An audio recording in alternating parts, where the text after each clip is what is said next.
Today we're going to be discussing 5 things you do not want to do on day 1, and number 5 might just surprise you, and if you make it to the end, I'll give you 2 bonus tips from yours truly. We're going to start off with packs. Why packs? It is just not worth the money investment because the value is not worth the gamble, especially if the odds are similar to what they have been for the last couple of years, where it's 1 in 50 for a diamond, 1 in 10 for a gold, and 1 in 3 for a silver. Now, lo and behold, you will see a ton of streamers, a ton of YouTubers upload pack opening videos, and some of those that are full-time content creators are incentivized to do so because it brings a lot more engagement and traction, and they can write them off as a tax write-off. You that are most likely not a content creator cannot do so, so therefore you would just be wasting your money. Instead of buying packs, what I would suggest, if you have some money on the side that you want to use on MLB The Show or you saved up, is to go ahead and buy some stubs.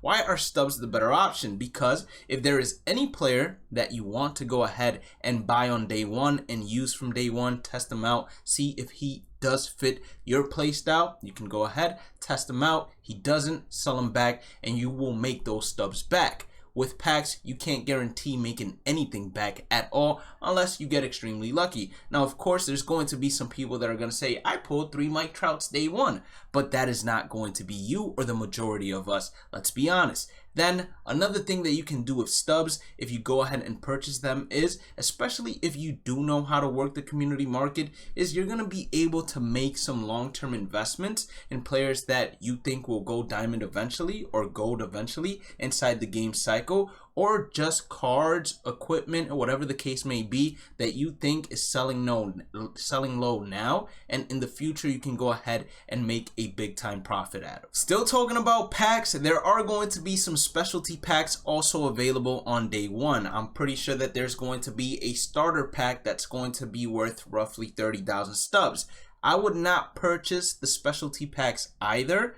If there are any that are worth the amount of stubs necessary in order to get them, I will personally make a video of me purchasing the packs and then opening the packs on the video for you guys to see, and I will let you guys know as well inside that video whether or not those are going to be worth opening up and purchasing. Also, keep in mind we currently have a giveaway for 2 digital deluxe editions of MLB The Show 24. All you have to do is follow the Twitter, like the post, retweet it, subscribe to both of my YouTube channels, and then reply by tagging 2 friends. The number 2 thing you don't want to do on day 1 is collections, but you need to listen very carefully to what collections are, especially if you've never played MLB The Show. There are going to be starter collections and there are going to be live series collections. I am talking more in particular to live series collections than any other collections. When it comes to starter collections, although, there are going to be players that you are forced to collect, like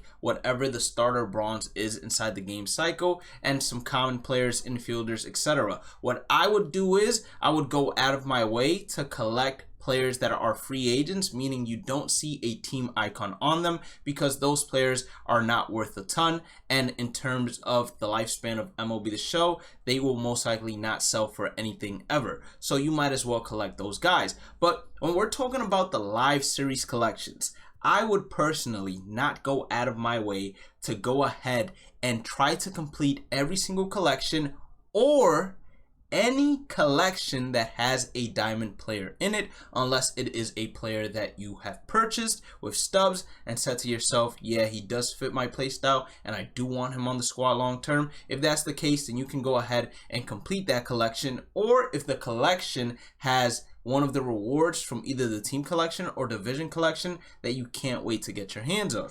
But the reason why you don't want to do collections, especially in the beginning of the game cycle, is because throughout MLB The Show cycle, meaning its lifespan, the live series cards actually drop in value really quickly as opposed to remaining at a stable price. So it's much better to make investments and then later on, as the year progresses, go ahead and buy those players that you need to complete for collections, and I will have the best teams to collect and the teams that are too expensive to even go for. Also, if I didn't drill this in already, once you collect a player, that means that that player is no longer sellable and you must keep them for life. Another thing you don't want to do is not be subscribed to Bhlademyst. What are you doing? Make sure you hit that red subscribe button, the like button, and then check out the description for the Twitter, where we have an ongoing giveaway. It's the pinned tweet, as well as the Twitch and other social media links. The third thing, and listen to me very carefully here, unless you are a sweat,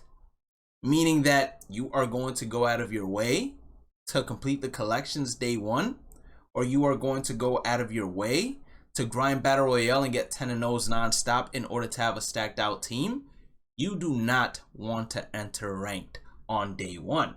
Why? Your squad is most likely not going to be ready to face other squads inside of ranked. And number two, there might be server issues day one. And if you're someone that really cares about their record, because a ton of people do inside of MLB The Show, those server connection losses could really have a negative impact on your record, especially if you want to do an undefeated streak or whatever the case may be. But to be honest, just play the game. Don't care about your record. Just have fun while playing MLB The Show in the long run. If you pay too much attention to your record, then that might suck all the fun out of continuing to progress inside of ranked, and the only way you become a better player is by playing the game and losing games as well. But like I said, your team is not going to be ready. There might be server issues, and every top 50 player is going to be going for the title of World First World Series player. So that means that from the day the game launches to probably the third, fourth, fifth day, there are going to be sweats all over each rating trying to either get an undefeated run or hit World Series first. The fourth thing you don't want to do, and it's very similar to our rank theory, is head into Battle Royale. Now, when I say this, I'm talking about the players that will keep on repurchasing an entry in order to build the perfect team to go 10-0, because yes, you do not have to go 12-0 anymore to get the flawless reward inside of Battle Royale. You only have to go 10-0. But if you're someone that's going to be redrafting non-stop to try and get the perfect team, you are wasting stubs, especially early on in the game cycle, that could be better used for investment or collections, especially the cheap players, to go ahead and knock out of the way. So you get your first entry for free. I suggest anyone that has not played Battle Royale to go ahead and try it out if that's the first online game mode that you want to play. And things to do first, I will discuss the very best online game mode to start off with, especially if you are a new Diamond Dynasty player. But you don't want to continue redrafting and restarting runs just because it is a waste of stubs. And if you want to be efficient, you cannot waste subs on day one. Number 5 is going to sound absolutely crazy, and it's going to be to not play the game. You don't want to play the game. If you do not have inside of a notebook, notepad, or an Excel sheet on the computer the stats necessary to go ahead and advance, whether it's in Team Affinity or in other programs, there is no reason for you to be playing ranked. There is no reason for you to be playing Battle Royale, no reason for you to be playing events. There is no reason for you to be playing mini seasons, conquest, or even play versus CPU, because your squad is not going to be the most effective in order for you to knock out all those programs. If you just get the game, open the packs, and jump in instantly, you're gonna fall behind quickly, and you are going to get sucked the fun out of when it comes to MLB The Show, because then you're gonna see that to grind out most team affinities the most efficient and fast way possible, it's going to require offline gaming, and you already burnt yourself out with offline gaming, so now you're gonna have to do it again, and it's going to be a drag. So instead, make sure that every offline game you play, you have a player in each position and each rotation and each bullpen spot that is going to serve either towards Team Affinity, other programs, or some other mission inside the game that is going to allow you to continue progressing and unlocking more cards. And another thing I would highly suggest, after you guys finish the game and you back out of the first screen,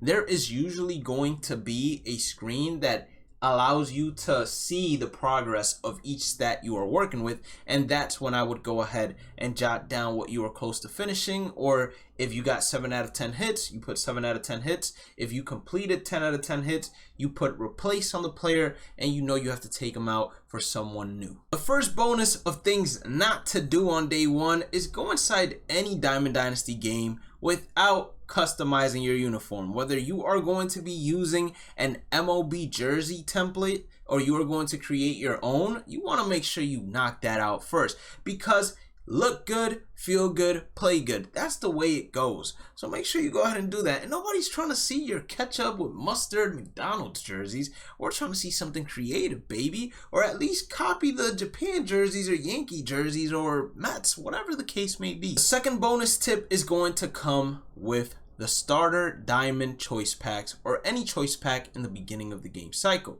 I will be making a video discussing which are the best players to select, so you might want to wait for that.